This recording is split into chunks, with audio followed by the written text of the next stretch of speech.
रात के ठीक 2:40 पर ट्रेन अचानक रुक गई। रवि की नींद टूट गई। खिड़की से बाहर देखा, स्टेशन बिल्कुल सुनसान था। स्टेशन के बोर्ड पर लिखा था अमरपुर। रवि चौंक गया।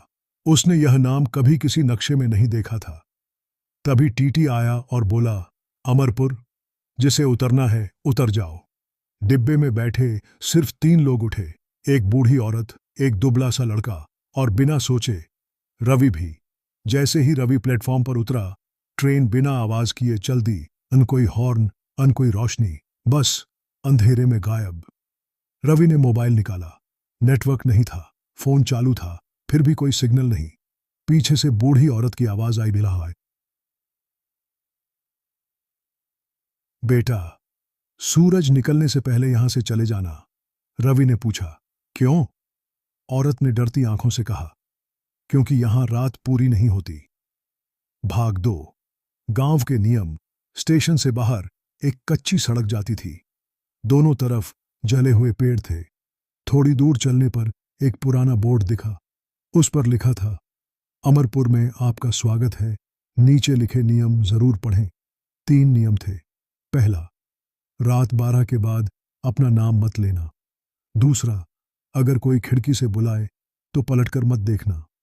तीसरा, अगर कोई कहे मैं ही हूं तो उस पर भरोसा मत करना। अरवी हल्का सा हंसा। उसी समय पीछे से आवाज आई, पहले दिन सब हंसते हैं। रवि ने मुड़कर देखा, वही दुबला लड़का था। उसने कहा, मेरा नाम मोहन है। फिर धीरे से बोला, अगर जिंदा रहे तो कल फिर मिलेंगे। गांव बहुत छोटा था, करीब 40 घर। 40 है। सबके दरवाजे बंद, खिड़कियां ढकी हुई। कोई बच्चा नहीं, कोई जानवर नहीं। मोहन रवि को एक घर के सामने ले गया। यहीं रहना है। घर अंदर से ठीक था, लेकिन एक चीज गलत थी। दीवार पर लगी घड़ी उल्टी चल रही थी। रवि ने पूछा, घड़ी उल्टी क्यों है? मोहन ने तुरंत कहा, मत देखो, यहां समय सही नहीं चलता। घड़ी में समय था 11:58।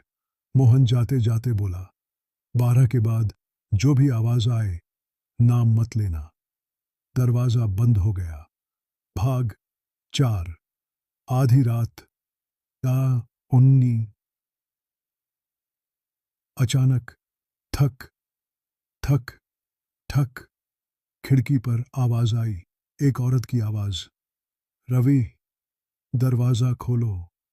यह आवाज उसकी मां जैसी थी, जबकि उसकी मां सालों पहले मर चुकी थी। फिर आवाज आई, मैं ही हूं। रवि को नियम याद आ गया। उसने कुछ नहीं कहा। खिड़की के बाहर एक परछाई दिखी। गर्दन टेढ़ी थी, आंखें नहीं दिख रही थीं। आवाज गुस्से में बोली, नाम लो, एक बार नाम लो। रवि चुप रहा। कुछ देर बाद सब शांत हो गया। भाग 5। अधूरी सुबह। सुबह हुई, लेकिन सूरज नहीं निकला। आसमान उजला था, पर धूप नहीं थी। गांव के लोग बाहर निकले। सबके चेहरे डरे हुए थे। मोहन ने रवि से कहा, पहली रात बच गए। रवि ने पूछा, यह सब क्या है? मोहन ने धीरे से कहा, यह गांव एक गलती की सजा है। किस गलती की? मोहन बोला, हमने मरे हुए लोगों को वापस बुलाने की कोशिश की थी। मोहन रवि को गांव के पुराने मंदिर के पीछे ले गया। मंदिर टूटा हुआ था, दीवारों पर काले निशान थे। मोहन बोला, 3 साल पहले इस गांव में एक हादसा हुआ था। एक साथ 5 बच्चे मर गए थे। रवि चौंक गया। बीमारी से नहीं, मोहन ने कहा। उनकी मौत एक ही रात में हुई थी। गांव वाले डर गए थे। उन्होंने सोचा, अगर बच्चों को वापस बुला लिया जाए तो सब ठीक हो जाएगा। गांव के तांत्रिक ने कहा, रात 12 बजे शमशान में पूजा करनी होगी। नाम लेकर बुलाना होगा। और यहीं सबसे बड़ी गलती हुई। भाग 7। शमशान की रात। उस रात पूरा गांव शमशान गया। मोमबत्तियां जलाई गईं। तांत्रिक ने मंत्र पढ़े। एक एक करके मरे हुए बच्चों के नाम लिए गए।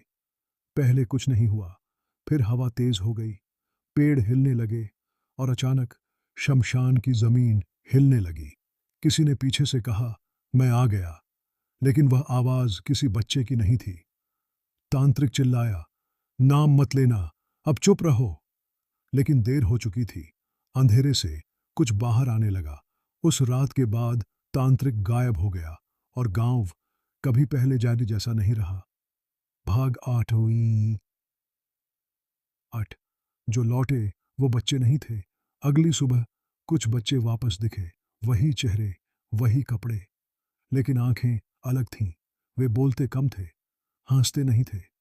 रात के बाद उनके घरों से आवाजें आने लगीं। माँ को माँ नहीं कहते थे, पिता को पहचानते नहीं थे, और रात 12 के बाद वे खिड़की के पास खड़े रहते। गांव वालों को समझ आ गया, जो लौटे हैं वो बच्चे नहीं हैं,